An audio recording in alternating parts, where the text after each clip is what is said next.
Hello નમસ્કાર વિદ્યાર્થી મિત્રો, ગુજરાત એજ્યુકેશન યુટ્યુબ ચેનલ પર આપ સર્વનું હાર્દિક સ્વાગત છે। મિત્રો, આજના વિડીયોની અંદર આપણે વાત કરવાના છીએ ધોરણ 6 વિષય છે પલાસ એટલે કે ગુજરાતી, જે અજમાયશી પાઠ્યપુસ્તક સુધારા સાથે આવેલું છે।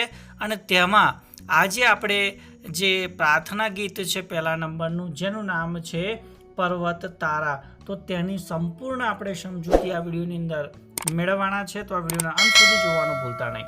ચેનલ ઉપર જો પ્રથમ વખત આવેલા હોય તો ચેનલને જરૂરથી સબસ્ક્રાઇબ કરજો। તો જે પ્રાર્થના ગીત છે પર્વત તારા, તેના જે કવિ છે એ છે સુરેશ દલાલ। તો કવિ વિશે પહેલા માહિતી મેળવીએ કે સુરેશ દલાલનો જન્મ થાના મુંબઈમાં થયો હતો। એકાંત, તારીખનું ઘર, નામ લખી દઉં જેવા કાવ્ય સંગ્રહો તેમને આપ્યા છે। તેમણે નિબંધો પણ લખ્યા છે। તેમને રણજીતરામ સુવર્ણચંદ્રક અને સાહિત્ય અકાદમીના પુરસ્કાર પણ પ્રાપ્ત થયેલા છે। આ હતી વાત સુરેશ દલાલ વિશે। ત્યારબાદ અહીંયા જે પ્રાર્થના ગીત છે, આ સુંદર મજાનું એક પ્રાર્થના ગીત આપેલું છે। તો પ્રાર્થનામાં આવતા પર્વત, નદી, સરોવર, દરિયો, વૃક્ષો, સૂર્ય, ચંદ્ર, તારા, પ્રાણી, પક્ષી, જીવજંતુ વગેરે કુદરતના અંશોનો મહિમા વર્ણવવામાં આવેલો છે। અને અહીં કવિ કુદરતના સઘળા અંશોમાં એટલે કે બધા જ અંશમાં ઈશ્વરને જુએ છે, એ વાત અહીંયા દર્શાવવામાં આવેલી છે। તો મિત્રો, અહીંયા શરૂઆતની અંદર જે પ્રાર્થના ગીત છે એને આપણે માણી લઈએ, ત્યારબાદ આપણે એની સમજૂતી મેળવીશું। તો પર્વત તારા પહોળા ખંભા, સર્વર તારી આંખ, હે ઈશ્વર હું તને જોઉં છું ક્યાંક ક્યાંક ને ક્યાંક। દરિયો તારું દિલ વિશાળું, વૃક્ષો તારી વાત, મેઘધનુષ્યના રંગોમાં તું રમી રહ્યો રડિયાત। તું તરણાનો તારણહારો, ઝરણાનો તું નાદ, ફૂલ ફૂલની રંગ સુગંધે તારી છે સોગાત। સિંહ વાઘને કોયલ બુલબુલ, પતંગિયાને તમરા, સૂર્યચંદ્રને તારા આભે અહીં આ ગયા ભમરા। ત્યારબાદ રાડ ત્રાડને લાડની સાથે મોર પીછનો સૂર, સંતા કુકડી રમતો રમતો રહે નજીકને દૂર। અજવાળાના કાંઠા વચ્ચે અંધારાની નદી વહે, એમાં મારી હોડીને આ કોણ હંકારે એ તું જ કહે। તો મિત્રો, ત્યારબાદ દરેકે દરેક જે પંક્તિ છે એ દરેકે દરેક પંક્તિની આપણે સમજૂતી મેળવીએ। તો પહેલી પંક્તિ છે કે પર્વત તારા પહોળા ખંભા, સર્વર તારી આંખ, હે ઈશ્વર હું તને જોઉં છું ક્યાંક ક્યાંક ને ક્યાંક। તો આની સમજૂતી જોઈએ તો અહીંયા કવિ ઈશ્વરને કહે છે કે હે ઈશ્વર, પર્વતો તારા વિશાળ ખભા છે, એટલે કે પર્વતો એ તારા ખભા સમાન છે, અને સરોવરો તારી આંખ છે। એટલે અહીંયા સરોવરને ભગવાનની આંખ સાથે સરખાવવામાં આવેલી છે। આગળ કવિ કહે છે કે હું તને બધે જ જોઉં છું, એટલે કે અત્ર તત્ર સર્વત્ર બધે જ હું તને નિહાળું છું।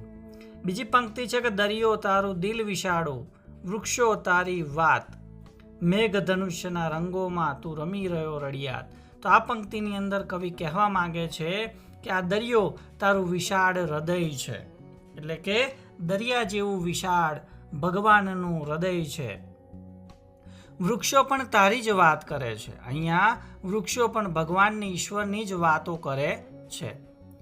મેઘધનુષ્યના રંગોમાં તું જ સુંદર રીતે રમી રહ્યો છે, અને મેઘધનુષ્યને અંદર જે રંગો આવેલા છે એ રંગોની અંદર ઈશ્વર પોતે રમી રહ્યો હોય એવું અહીંયા કવિ બતાવે છે।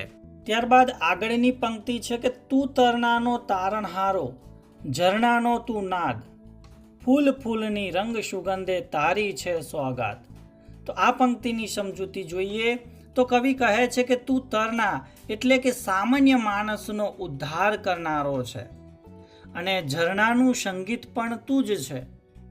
આ બધા ફૂલોના રંગો અને એમની સુગંધ પણ તારી જ બક્ષિસ છે, તારી જ ભેટ છે।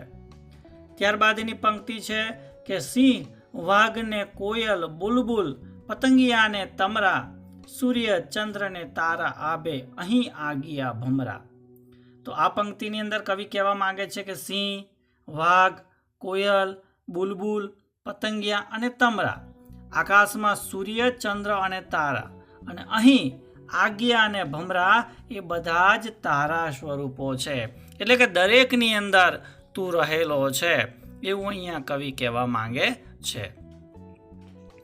ત્યારબાદ આગળની પંક્તિ કે રાડ ત્રાડને લાડની સાથે મોર પીછનો સૂર, સંતા કુકડી રમતો રમતો રહે નજીકને દૂર.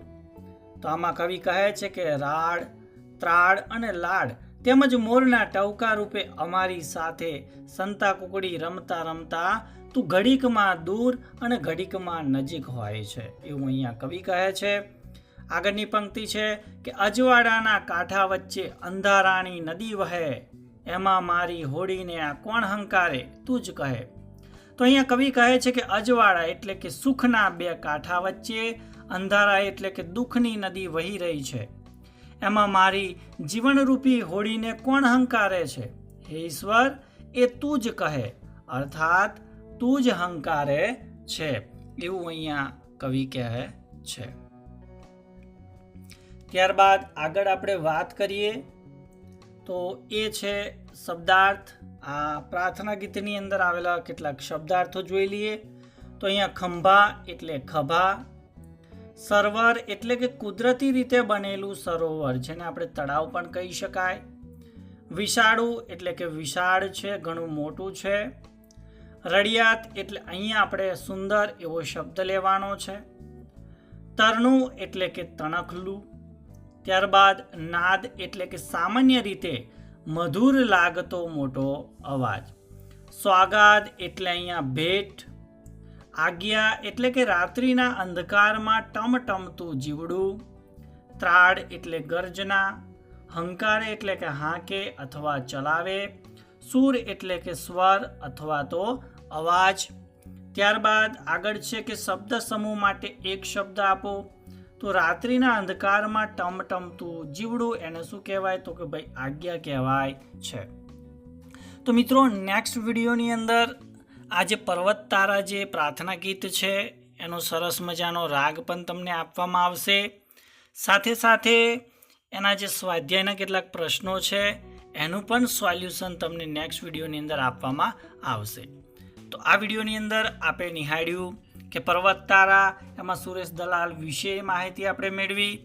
ત્યારબાદ જે આખી પ્રાર્થના ગીત હતું એ પ્રાર્થના ગીતના તમામે તમામ પંક્તિની આપણે સમજૂતી મેળવી. ચોક્કસથી તમને આ વિડીયો ગમ્યો હશે તો વિડીયોને લાઇક કરી દેજો, શેર કરી દેજો, અને ચેનલ ઉપર જો પ્રથમ વખત આવેલા હો તો ચેનલને સબસ્ક્રાઈબ કરી બાજુમાં આપેલ બેલને પ્રેસ કરી દેજો, જેથી ધોરણ 6 જે ગુજરાતી પલાસ વિષય છે એના તમામે તમામ પાઠની જે સમજૂતી છે એના વિડીયોની નોટિફિકેશન સૌપ્રથમ તમારા સુધી પહોંચતી રહે. Thank you. આભાર.